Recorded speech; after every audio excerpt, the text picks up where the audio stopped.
Hyperbaric is not a cure. It helps with so many different conditions that people start to think it is like a cure-all of some kind.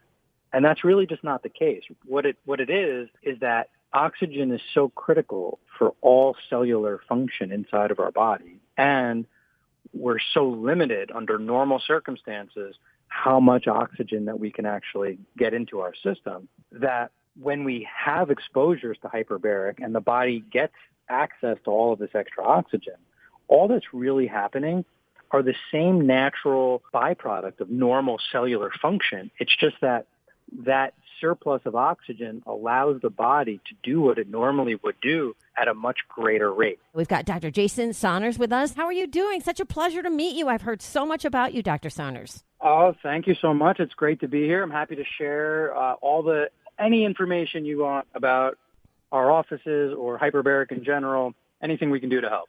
Yeah, I've got a ton of questions. I really do. I'm so curious about this topic. So, Dr. Saunders, how does hyperbaric oxygen therapy actually work? It's actually quite simple.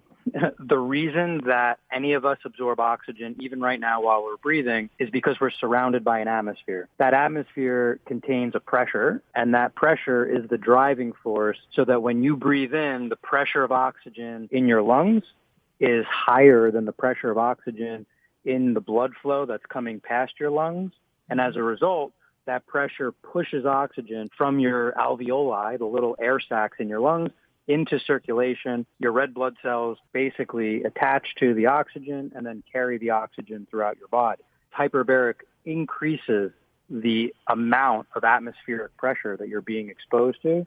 And as a result of that increased pressure, drives a much greater percentage of oxygen, much more than what we can absorb under normal circumstances, into circulation. So while normally all the oxygen in your body right now is attached to red blood cells, when you go into a chamber and that chamber drives more oxygen into your body, it actually bypasses your red blood cells altogether, and it actually dissolves the oxygen into the liquid portion of your blood. It's not that dissimilar to a bottle of seltzer. In a bottle of seltzer, you take carbon dioxide, a gas, you pressurize that gas, and you hold it over a water, and that dissolves the carbon dioxide into the water. And so when you release that bottle of seltzer, you can see all those bubbles coming up. Hyperbaric is very similar. It puts pressure on a gas, but in this time we're pressurizing oxygen, and it holds it over a liquid, but this time that liquid is your blood. And as a result, it can push all of these oxygen molecules right into the blood inside your body, and then that drives the oxygen all the way down to your cells. Your body's always trying to drive oxygen to whatever area is working. In other words, God forbid something, there was a fire in the building, we jump up and run out of the building, your body will shunt oxygen to your legs to make sure that your legs have all the oxygen they need to get out of there, right? If we were going to solve complex, physics problems, our body would shunt more blood to our brain so that we can have the blood flow and the oxygen to create performance in brain tissue. And if we ate a big meal just now, the body sends all the blood flow away from the brain into the belly so that we can digest that meal better. That's why people get tired often after they eat. And so we're always redistributing the blood flow inside the body in order to redistribute the oxygen inside the body. In a hyperbaric environment, we're getting so much extra oxygen. It actually decreases the body's requirement to need to move the oxygen around because we're flooding the tissues with an extreme amount of oxygen, more than usual. I have a friend who is very adamant when we talk about HBOT or hyperbaric therapy, hyperbaric oxygen therapy. She says that there are differences, that there's like kind of like comparing it like a commercial oven to a easy bake oven as far as the different types of chambers. And you hear, for example, all these stories from celebrities about it's, anti-aging. And then you hear stories like my friend who it literally saved her life. She had a very progressive cancer, tumors in her jaw, had to go through a lot of radiation as well. And so are there differences? Are there different grades of HBOT therapy chambers? Yeah, absolutely there are. I think the most important thing to understand is just the concept overall, which is right now, if you've been to the doc, they put that pulse oximeter on your finger, and it tells you what percentage of your blood is saturated with red blood cells.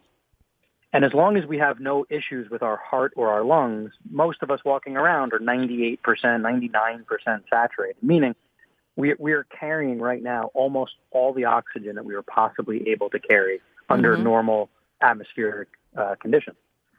And so the reason that that's important is there's literally no other tool other than something like hyperbaric oxygen that allows us to absorb and therefore utilize more oxygen than the amount that you and I have right now. And so the trick is with hyperbaric is that it changes atmospheric pressure is really what it's doing. And so it's creating this environment while you're inside the chamber of increased atmospheric pressure. And atmospheric pressure is what drives oxygen absorption. And so as soon as you're exposed to increased pressure, it usually makes more sense the other way to people.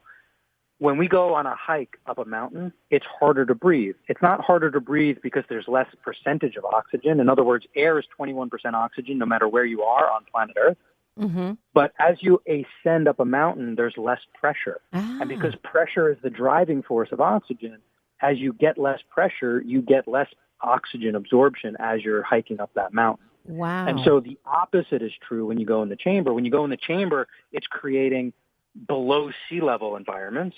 And so it's creating this increased pressure. And because pressure drives oxygen, the increased pressure leads to increased oxygen absorption. And now your cells have much more oxygen than what they normally can have access to do whatever it is, whether that's performance enhancement or healing from a certain issue or reducing inflammation, all the different things that oxygen helps. And so to answer your question, yes, there are definitely different types of chambers. What I would say is this. Certain chambers, which could be used in a clinical setting or could be used in a home setting, they're called soft chambers.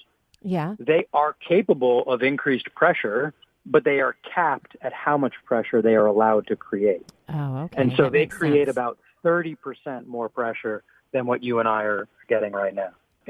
Let's say in a hard chamber, rather than only going 30%, you could certainly do the 30%, but you could also go to 2 times more pressure, 2.5 times more pressure. And so as a result of that increased pressure in a hard chamber, you can get exponentially more oxygen. Now, most Americans think, well, if a little is good, more must be better. And that's not really true in this scenario. So it's not just, one chamber is a good chamber and the other kind isn't. It's really, what are your goals? What are your issues?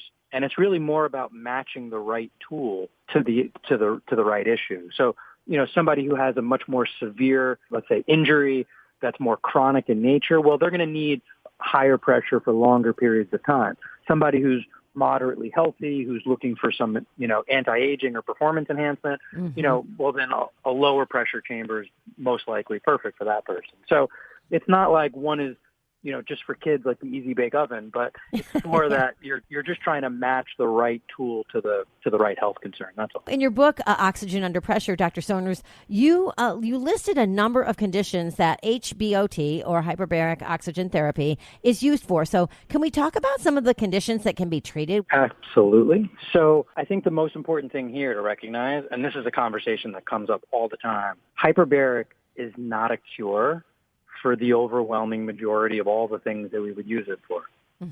The reason, and I think we get in trouble in the industry because it helps with so many different conditions that people start to think it is like a cure-all of some kind. And that's really just not the case. What it is that oxygen is so critical for all cellular function inside of our body. And we're so limited under normal circumstances how much oxygen that we can actually get into our system, that when we have exposures to hyperbaric and the body gets access to all of this extra oxygen, all that's really happening are the same natural byproduct of normal cellular function. It's just that surplus of oxygen allows the body to do what it normally would do at a much greater rate. And now all of a sudden, because you're getting more oxygen and it's upregulating normal cell function, we get accelerated healing, we get reduced inflammation, we get improved immune system function, we get improved neurological function, we get improved healing of tissue from injury or post-surgical. All these different areas of our body see an upregulation in function. The reason that I say that first is to say that when we look at the conditions that we use hyperbaric for, a multitude of autoimmune diseases, including, MS, rheumatoid arthritis, other neurological degenerative diseases, Alzheimer's, vascular dementia, or on the other end of the spectrum, like your friend, helping support cancer treatment or recovering from some sort of trauma, be it post-surgical trauma or, an accident of some kind. When you look at all of these different systems, what you really would see is that underneath it all we're really doing by giving the body more oxygen is improving the healing rate. And so when we have conditions today, all these chronic illnesses of today are really diseases of chronic inflammation, and they're diseases of low mitochondrial function. The mitochondria is the part of our cell in charge of making energy. Mm-hmm. And as that part of our cell deteriorates or becomes damaged, if you can't make energy inside your cell can't function properly, period. Right.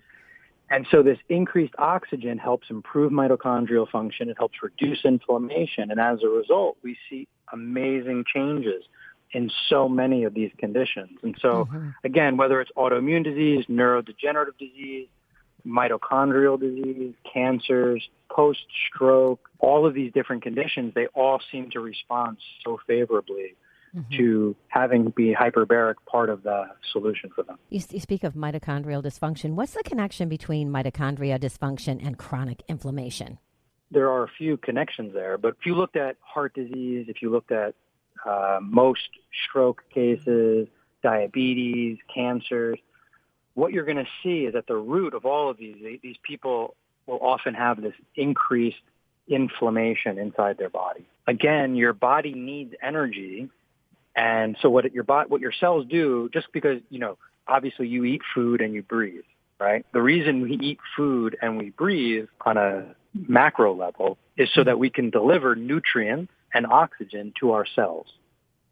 And so the food we eat gets broken down, becomes fuel, and the oxygen we breathe helps further break that fuel down, and it creates power inside of our cell. Just like in your car, you put gasoline in your car, and actually, I don't know if you realize, but there's an air intake in your engine. Your engine is bringing in oxygen. It's bringing in fuel. It creates combustion or an explosion, and that explosion creates power, and that power is what makes your car move forward. Our cells are literally identical. It brings in fuel, it brings in oxygen, and that when you combine fuel and oxygen, it oxidizes, it creates energy. And that's what our cells use for life. And when a cell is able to bring that fuel in and oxygen and create power, it then has to get rid of the exhaust, just like your car does. And if your car couldn't get rid of exhaust and the exhaust built up inside the engine would shut down. If it built up inside your car and you breathe that air, you would die. Right. And so inside your cells, if your cell can't get rid of its waste products, those waste products just linger, and those cells start to literally bathe in their own waste. And that's inflammation. And as that inflammation continues to build, it further deteriorates that cell's ability to function and be healthy. And so what we need to bring in clean fuel. We need to bring in improved oxygenation. And we need to be able to get rid of all of those waste products to reduce the inflammation. And hyperbaric helps in the process of all of those different steps. Let's talk about stress. So many people are under stress in our world, and there's different types of stress. How does the hyperbaric oxygen therapy help with stress? So that is a big question. I know. So the summary would be this, and I think this is important for listeners to really just understand. When we use the word stress these days, I think we've really narrowed it down into just, pretty much like the emotional stress that people think about. But I want to expand people's understanding of what stress actually is. Stress is anything that causes change inside of your body. And so anytime your body is exposed to anything that it has to adapt to, good or bad, it causes some type of stress. Now, as I alluded to, there are good stressors and bad stressors. In other words, we know that exercise is healthy. And if you're doing the right type, the right amount, the right intensity of exercise for you, then that's a stressor to your body. But the end result of that stressor, the change that comes from that stressor, should be improved performance, improved strength, improved balance, depending on what you're working on. If that exercise is too intense or too frequent, or you're not getting enough recovery, well, then that stress can break time that have built you up over time. So it's important to understand that stressors can be positive and stressors can be negative. It's also important to recognize that there are three sources of stress. There's physical stress, there's chemical stress, and there's emotional stress. In other words, physical stress are the things we do to our bodies. Chemical stress is all the stuff we put into our bodies. And emotional stress is all of the stuff that we think about. And each one of them can play a 33.33% role in our overall health. And so stress isn't just the emotional side. And we know this because let's say somebody might exercise and might have a tough day, a really, a rough day, a down day, and they exercise, and then emotionally they feel better afterwards. Yeah. So there was negative emotional stress followed by a positive physical stress, and as a result, it actually shifted our emotional attitude, right? Mm-hmm. And so there was emotional benefit from that physical challenge. We also know where, you eat something you shouldn't have, right? And so, maybe that's a chemical stressor, eating unhealthy food, and then you don't feel well physically having eaten that food. So now the chemical stressor caused a physical stress on your body.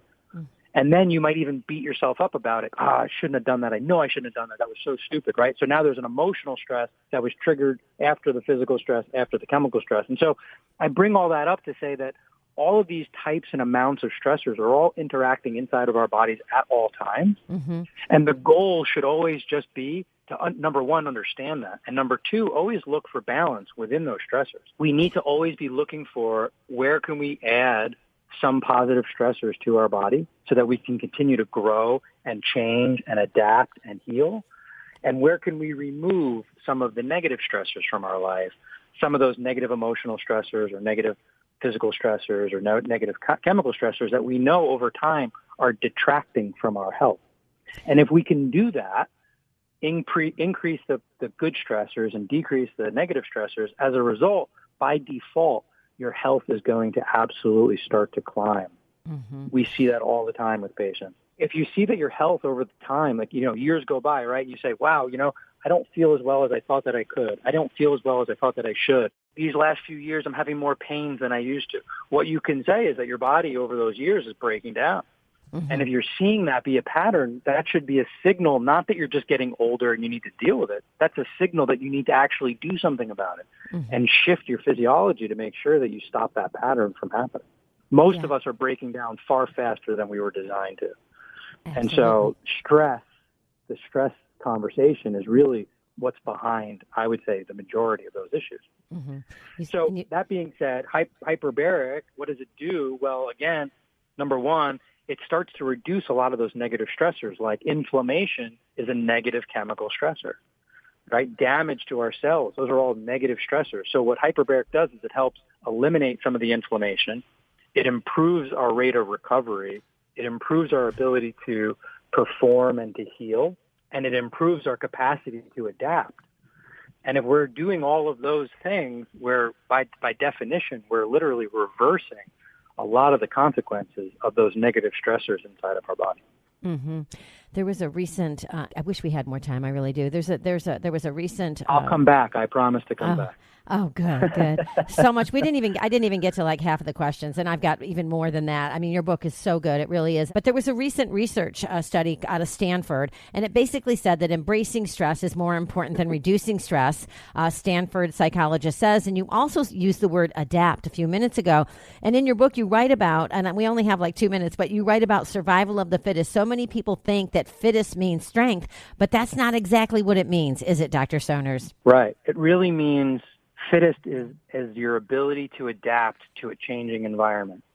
I think the one thing that everybody can agree about is the world we live in is changing much more rapidly than any of our physiology, our DNA, our genetics. These things change over time, but our environment is changing much more rapidly than any of these other areas. And so really survival is about how well you can adapt to that changing environment and what can you do to improve your level of adaptation. That's the person that's going to be fittest. That's the person, not only survival, but you and I know this. Yes, most people would love to have a long life, but nobody wants a long life without quality. And so really what we're after is how do we improve the quality of our life for as many years as possible so that we don't have a deteriorating lifestyle over the last 20, 25 years, which is what we really see these days. We all kind of just want to have an amazing life, do whatever we want, and one day just not wake up. That's kind of, I think, the goal in terms of, for most people. And so how do we do that? How do we improve that? We do that by taking steps to challenge ourselves so that those challenges produce healthy stressors and improve cellular function over our lifespan. Absolutely. Rather than degrade it over that time. And that's really, I think, the big goal health-wise for all of us.